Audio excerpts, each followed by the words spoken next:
Hey guys, welcome to another top list. Welcome to my top 20 most overrated modern movies. Yes.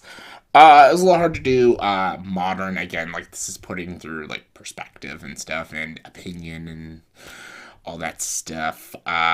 So yeah, when you do videos about overrated stuff, it is very difficult because people just, they take opinions very personal, which is never supposed to be personal.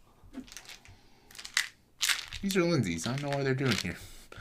Anyways, I just don't understand why people take things too personal over an opinion because it's just opinion, especially over something that is a film opinion is just ridiculous. But these are my opinions on these movies. And it's hard to classify what's a modern movie. Like some people say, like just a movie that came out this year or last year is a modern film. I'm mostly just going to 2010, 10 like now. That's what I kind of did this because I feel like just saying this year or last year's modern films is a little niche and stuff, and 2000s movies is a little pushing it as modern. 90s movies are now considered classics and stuff, so I just went from 2010 to now.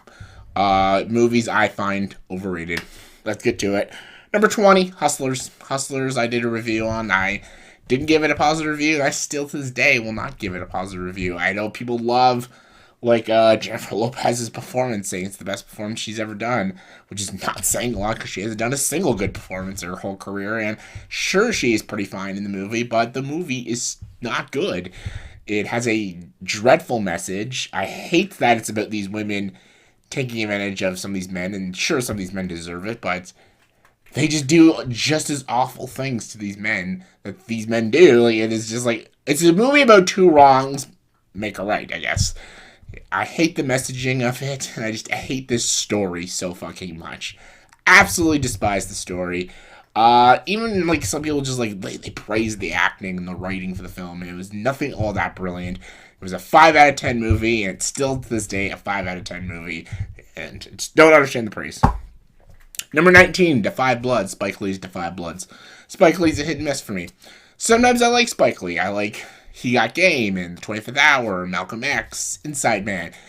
Even is overly preachy, do the right thing. I think that is still a very well made film. And during that time period, yes, a lot of that stuff was a very, very serious issue. And it's still a serious issue. It's not as serious as it was in 1989. But some of his movies can get really irritating. Like, I did not like Chirac. Old Boy was dreadful. Jungle Fever was pretty stupid. I don't know. Sometimes with Spike Lee, I'm not into his movies, and people loved Defy Bloods. They thought it was a great film, one of Spike Lee's best movies. I just didn't see it. I didn't see the tremendous filmmaking, and even when he got the history, it was very flawed. I thought Delroy Lindo was the only saving grace of the film, but everyone else was just okay. And it's a very one-sided story, and it's also a pretty ridiculous story at that. And just, I don't know, didn't like the characters, didn't like the way the story was, and the movie was overly long, and I was very bored halfway through. So yeah, not a Defy Bloods fan. Number 18, Promising Young Woman. I'm going pretty modern, yeah, I know. Promising Young Woman, I didn't see the brilliance everyone else saw, other than Carey Mulligan's great performance. Other than that, I just didn't see what everyone else saw with this film. People called it like a game changer. It's an empowerment movie. I didn't see that. I just saw a pretty mediocre film with bad dark comedy, a weird ending, and just, I don't know. I just don't like it. It's kind of like a vigilante movie, but a dark comedy vigilante movie. And again, Carey Mulligan's character was a character I tried to root for because you feel bad for her because she's a very tragic character who went through a lot. But she does a lot of ridiculous and dumb things in this movie that makes me just take it. Takes me out of her character. Just, I don't know. Ugh. And I hated the supporting cast. The cameos were not clever. I didn't like the ending. People loved it. Didn't like the ending. I don't know. I just didn't see the brilliance of it. I was not a fan of this movie, just personally. Number 17 was last year's, or technically I guess this year's, Best Picture winner, Nomadland. Nomadland, one of the most boringest movies I've seen in quite some time. Chloe Zhao, or whatever the fuck you pronounce her name. Uh, I don't know what she's got in store now with the Eternals and stuff. If the Eternals is as boring as Nomadland, then it's gonna be a really dreadful film. Yeah, I just didn't like this movie. I usually like Frances McDormand. I liked her in Three Billboards. I love her in Fargo. I love her in a lot of things, but I did not love her in this film. And I just thought it was just a boring, dreadful film about, the society and people are poor and pooping on the street and stuff. I'm like, yeah, okay, I know that. It sucks that's happening. And making a story about that can be interesting, but the movie didn't come off interesting. Mostly because it's sloppy writing and just very dull characters, but just wasn't a Nomadland fan. Number 16, we're going to some PTA. Inherent Vice. Did not like Inherent Vice. Liked Joaquin Phoenix and Josh Brolin's performances. They're both pretty funny characters. This movie is so long and so drawn out, and I could care less about anything that was happening. The comedy wasn't funny. The direction wasn't great. And just, it's PTA milking himself the whole fucking movie. Just showing how brilliant I am. And I like some Paul Thomas Anderson films. I love Boogie Nights. I think that's a great fucking movie. And I even enjoy There Will Be Blood and Magnolia. Those movies are long and boring, but I enjoy a lot of aspects of those films. I even liked Phantom Thread. I even enjoyed that. But Inherent Vice is not in the slightest bit enjoyable. And speaking of Paul Thomas Anderson, number 15, The Master. This is even more unbearable. It's about cults and stuff. This was like the big hype of Scientology, and this one was not quite about Scientology, but, it's about Scientology and stuff. And Amy Adams, Joaquin Phoenix, and Philip Seymour Hoffman all give good performances, but the movie is so boring. The comedy doesn't work. The weird scenes are too weird, and I don't like it, and it's very uncomfortable sometimes. And I don't know. It's a slog to get through. And by the end of the movie, I'm just like, well, I watched it. God, I'll never watch that shit again.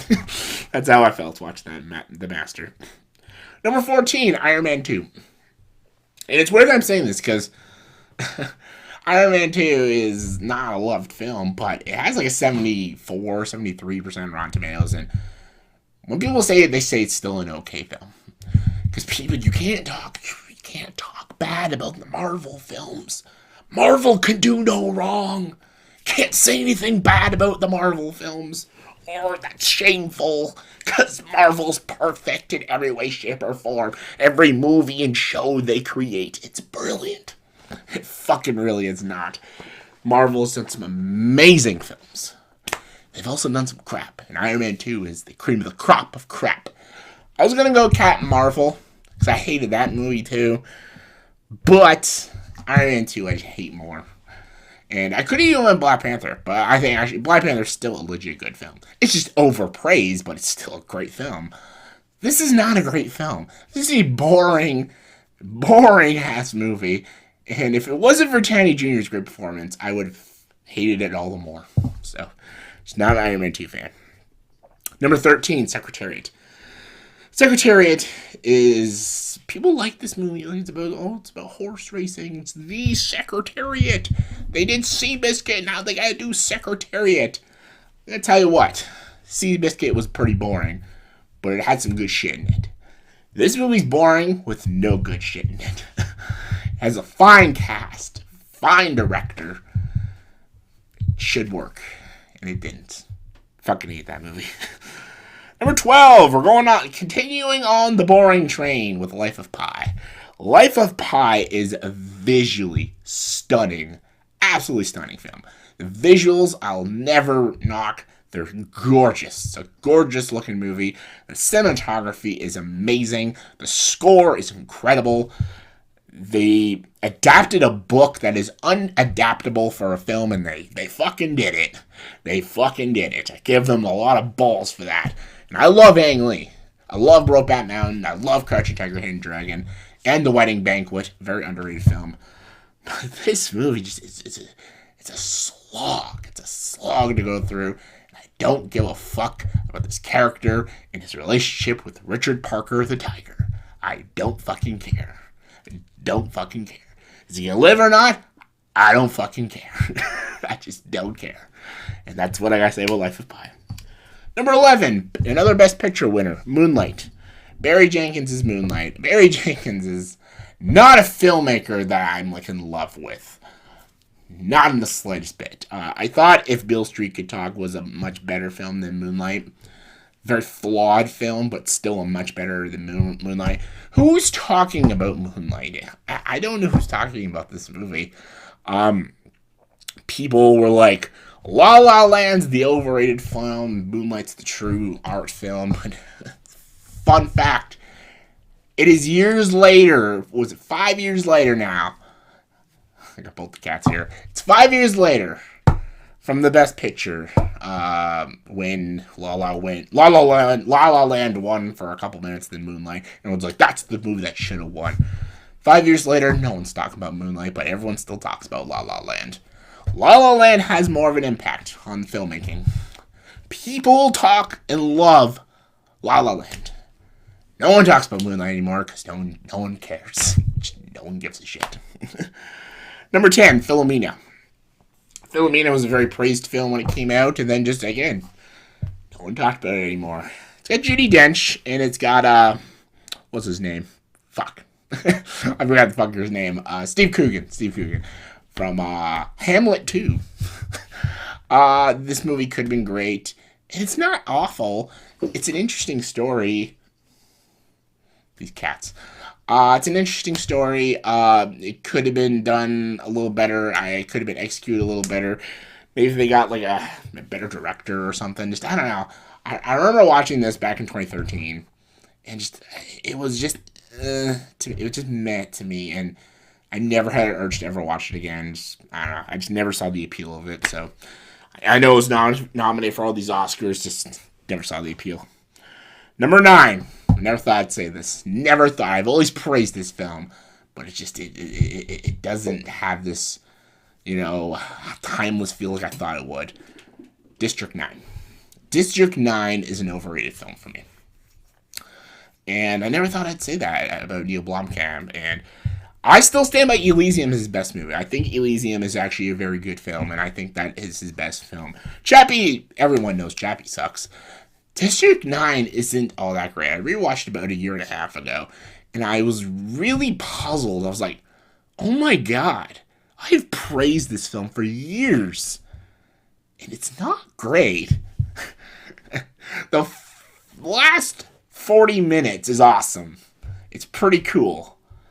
Other than that, the movie's a slog and a bore to get through. And I know what they're doing. It's like, oh, it's aliens in concentration camps. I get what they're doing. I get the story and messaging. It's not great. And there's some wonky acting, sloppy cinematography. The execution's a little off sometimes. Some of the character choices are beyond confusing. And even some of the visuals don't even hold up now. It's very odd watching the movie now, and I'm like, it doesn't hold up. Oh my god. I always thought this movie was amazing. It's not. It's pretty fucking overrated, actually. And you know what? That's okay. Number 8, The Last Jedi.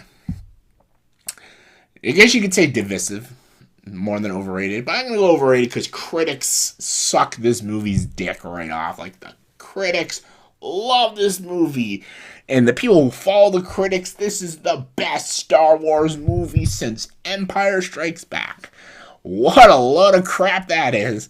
Not in the slightest bit. It takes the worst decisions you can possibly make in Star Wars. And some people are like, oh, and I hate like some of the excuses. People are like, well, it exceeds your expectations, and you don't know what's gonna happen with the movie, and like you don't see things coming. I'm like, that just because you don't see things coming doesn't make the movie good. Who fucking cares? You can put Kermit the Frog at the end of the movie. I didn't see it coming. Doesn't make it's good. It doesn't mean it's a good decision. They make Luke Skywalker an absolute wimp in the film. And an old piece of shit. And they kill him off in the stupidest way possible. And then they do things with the Force that I'm like, what? That doesn't make any sense. And you thought Rey was a Mary Sue. This one just continues on that as Mary Sue Rey. And these movies had no idea what to do with Kylo Ren. He's a villain. He's a hero. He's a villain. He's a hero. Like, make up your fucking minds. Like, god damn. And then they brought in Rose. She was great. And then Finn, the most interesting character in Force Awakens, was Finn. And they do nothing with him. He's a side character doing a side mission that no one gives a shit about. That is the most... I've said it so many times. Finn is the most interesting character in this Disney sequel Star Wars movies.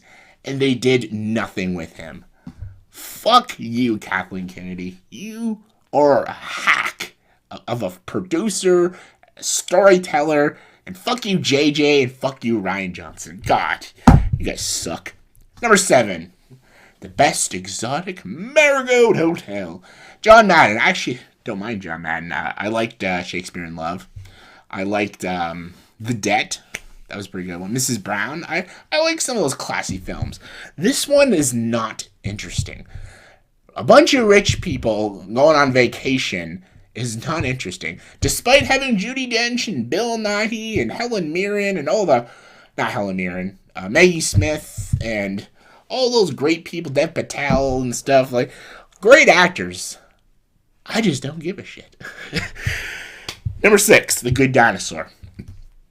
Again, more divisive and everything, but it has like a high 70s on Rotten Tomatoes, and people say it's passable. It's not. It sucks. It's just a shit film. It's not passable. It's one of the weakest Pixar films. Everyone's like, Cars is the worst. It is, but Good Dinosaur, Monsters University, they're very close. They suck too. Number 5. This one did not have praise when it came out, but now people love it. When it first came out, if this was like 2013, 2014, this movie would not even be on this list. But because now people fucking love this movie, call it one of the best superhero films, I gotta put it on the list. And that's Man of Steel. I don't know what happened.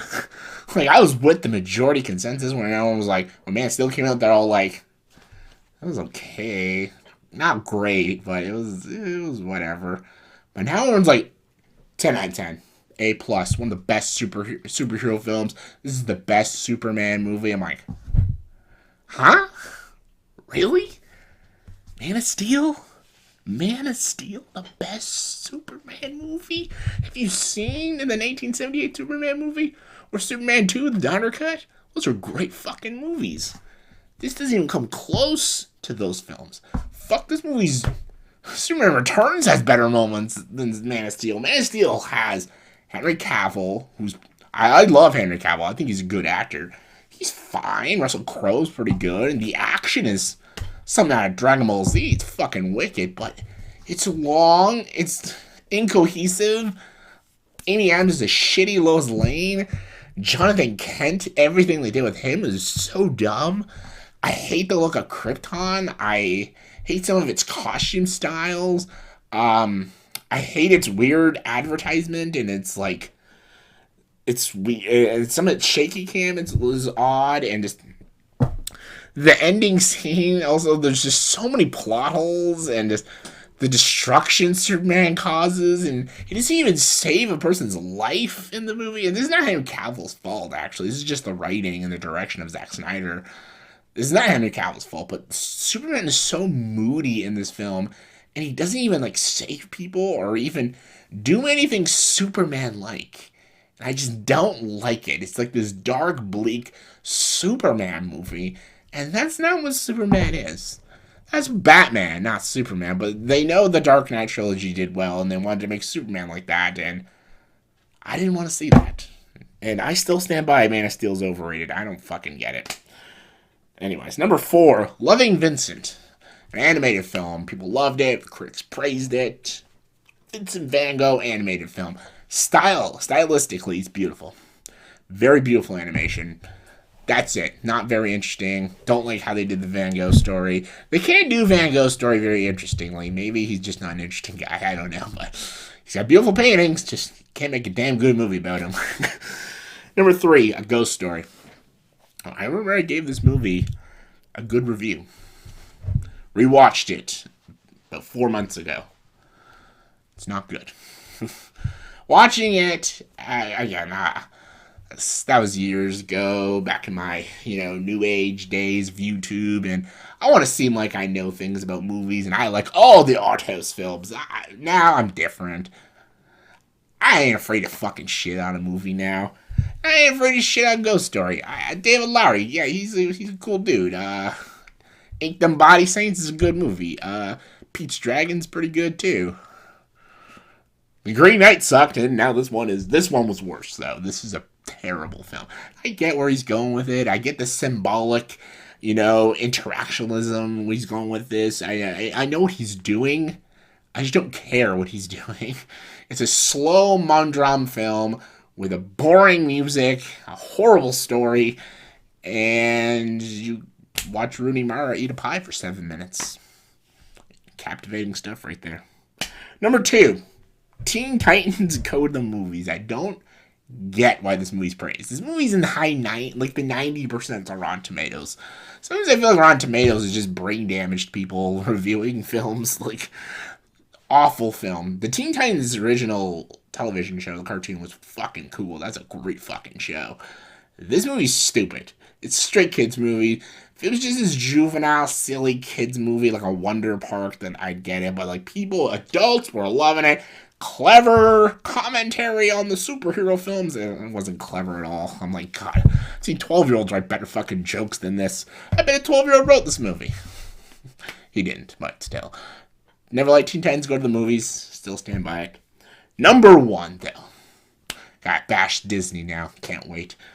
Mulan and Beauty and the Beast live-action remake. I could have went with all of them, but they're all not praised. Like, Aladdin's not praised. It made a lot of money, but it's not praised. And there's The Lion King and stuff.